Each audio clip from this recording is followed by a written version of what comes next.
نفس سے لڑنے کے لیے بہترین ہتھیار کیا ہے؟ اچھا، ایک میں نے کہا نفس ہے، نفس امارہ ہے، اس کو چٹکھارے چاہیے، اس کا مقابلہ کرنے کے لیے روزہ دیا۔ دیکھو روزے میں تم صبح سے شام تک حلال چیز بھی نہیں کھاؤ گے، پانی بھی نہیں پیو گے۔ اب تو رمضان جو آتا رہا ہے، اب سردیوں میں پتہ ہی نہیں چلتا روزہ کیا ہوتا ہے کیا نہیں ہوتا، لیکن اب آ رہا ہے رفتہ رفتہ۔ بہرحال وہ تو آتا ہے، ہر 30-33 برس کے بعد لازماً وہ سائیکل مکمل ہو جاتا ہے۔ پھر آئے گا مئی کا مہینہ، مئی کا روزہ، حلق خشک۔ آپ دفتر سے آئے ہیں تو زبان باہر نکلنے کو آ رہی ہے خشکی کی وجہ سے، پیاس شدید ہے، گھر میں داخل ہوئے ہیں، فریج میں رکھا ہوا ہے، ٹھنڈا پانی بھی ہے، مشروب بھی ہے، نہیں پی سکتے، اللہ کی اجازت نہیں۔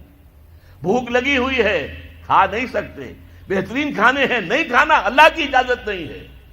یہ کس لیے ہے کہ تم نے 1 مہینے صبح سے شام تک حلال چیز بھی نہیں کھائی، حلال مشروب نہیں پیا، تو بقیہ 11 مہینے حرام سے تو بچو۔ یہ استعداد پیدا کرنے کے لیے روزہ۔ یا ایھا الذین آمنوا کتب علیکم الصیام کما کتب علی الذین من قبلکم لعلکم تتقون، تاکہ تمہارے اندر تقویٰ پیدا ہو جائے۔